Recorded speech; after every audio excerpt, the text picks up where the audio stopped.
CEO Biggin and Scott. I'm joined today by Liz Ross, who is our walker for the Police Veterans Kokoda fundraiser. We're very excited to be part of it, first of all, and great to meet you. It's the first time we've met. Right, yes. And we're going to ask you a few questions, obviously, Liz, but thank you so much for letting us be part of it. Thank you. We're rapt to be part of it. You guys, you do an amazing job, so it's terrific. And this is fundraising only. They don't get funds from the government, so we'll run through all of that in a moment. But tell us a little bit about police veterans first. Police veterans basically represent police officers who have left the police force. A lot of them suffer with PTSD or are still trying to find their way once out of the police force, because the police force is an organisation and it's quite formal. Mm-hmm. And once you leave, you don't feel like you're on your own? A little bit, you do. Yeah. And it's a specialised area, because you see a lot of things that other people in other jobs just don't see. I can imagine. So they need to be supported. And as you said, Yeah. no support from the government, Yeah. which is unfortunate. So we rely on donations. Yep.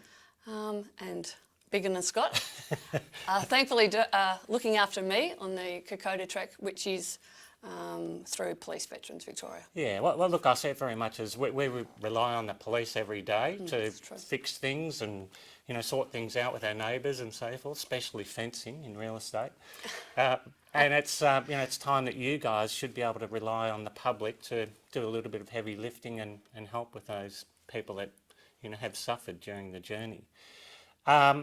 So a little bit about you now, Liz. Yes. Your background. Well, we briefly discussed it before camera, but it's varied. It is. So I always wanted to be a police officer since the age of 15.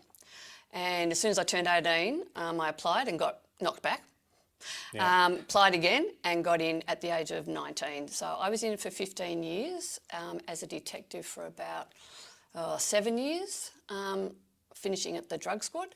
And then after that, I left and bought my own business, which I ran a children's modelling and casting agency for 5 years. Yeah. And then went off to become a nurse, and that's what I currently am, a cardiac technician nurse. So I was going to say before, but once a do-gooder, always a do-gooder. You've gone from being a police officer to a nurse. I think I just love talking to people. I love dealing with people. I love the interaction. I like to help people. Yeah. Well, funnily enough, that's why most of us get into real estate. We like helping people, just some people make it hard. Yes. A bit like the police force. Yeah, it's exactly like that. So now a little bit about, so if you could just describe the police veterans, how it plays the role for the retired people or for the veterans that are members, or is Yes. everybody a member? Not everybody is a member, and it's funny, you actually don't know a lot about it until you do retire. You don't Yep. think about it until you've left, and then they get in contact with you, Yeah. which is great as well. So again, it's this organisation, it's a family. The police force is a family that looks after each other. Yeah. And we, as a ex-police officer, are so lucky to have them to look after us Yeah. for a lot of things. Yeah. But again, they're not supported in regards to funding. Yeah. And that's the hard part. So they need all the support that they can get, all the money that people can raise for them. Yeah, like imagine one of the things would be just being in a room with people that have done a similar job and had the same sort of situations throughout their working career. And they get together. They have luncheons. They have luncheons all over the country. Yep. You've got your regional luncheons. You've got some golf days supporting ex-members. And it's, as you said, because it's a family, you get together and you can talk about the good old days. Yeah, talk openly. Yeah. Yeah. Well, I'd love to be in the room for some of those because there'd be some amazing stories. There can be some amazing stories. Some you might like, some you might not. So just a little bit on the benefit of the trek for raising money for the veterans. This is the first time police veterans have had participants in the Kokoda trek. Yeah. First time, hopefully not the last time, but it just depends on what support they get and fundraising that they get. So I've been selected, which I think is amazing, by police veterans to participate in this trek, and then lucky enough, you guys have come on board as well to sponsor me. There are other veterans as well who are participating. But we are trying to raise $96,000 for 96 Ks. Right, Because okay. Kokoda Trek is 96 Ks. So just a little bit on that. Yes. So the way that people can get involved is they're paying for the kilometres that you walk. Exactly. Right. Happy for them to pay more. Yeah, yeah. I won't be walking anymore. I'm walking enough Yeah. now. It'd be nice if you could pay for the training. Yeah. But yes, that's exactly what it is. Yep. And if they want to offer more, not a problem. Yep. But all that money goes to police veterans. Yeah, fantastic. So it's a lot of money, but needed. Yeah, absolutely, it's needed. And how's the training going? It's hard yakka, but I learned at Detective Training School, failure to prepare is preparing to fail. Yes. I will not be failing. But the training's good. It was actually, a friend sort of said, the more training you put in now, the more enjoyable the trek will be. Yeah. Because you'll be able, it'll still hurt, Yeah.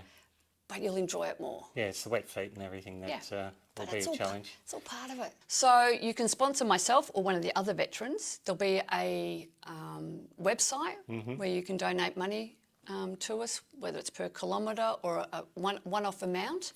And hopefully along the way we might be able to get some feed through to whilst on our journey, Yep. so people can see what we've been doing. A couple of things that people can get involved in, and we believe with the website it'll have live updates as they can do it. There's history on the Kokoda Trail and certain spots of relevance and so forth, and then the money for you, so you can put in $20, you can put in $96, you can triple it, double it, whatever you want to do, but there's all different ways that you can get involved. So it's you know, if you've got $10, put $10 in, because it's definitely worthwhile, and they need every cent. Absolutely, as I Yeah. said, to help the police veterans. Yep. And just think of how many times police are in your life over your lifetime. You know, or you'll see them on the street, or you'll see them, you know, with what's going on in society at the moment. Just it's Well, not too often, hopefully. true, but good things for good things as well. Yeah, that's right. Look, as we've said all the way through, definitely worthwhile. Liz, it's a great thing that you're doing, putting yourself through this pain to raise money for... No pain, no gain. Yeah, well, you know, for other people that are members, and Yeah. I think it's a testament to you giving back to the job as well. So Thank you. anybody that can get involved, jump on board. We'll send an update. There'll be an update at the end of this video, not an update, a link where you can go to the website and donate straight away. But thanks for watching, everyone. And Liz, good luck. Thank Look you. forward to the stories. Thank you, appreciate it. And we're just saying we'll share that when Liz gets back. So Yeah, we'll do. Thank you. thanks, everyone.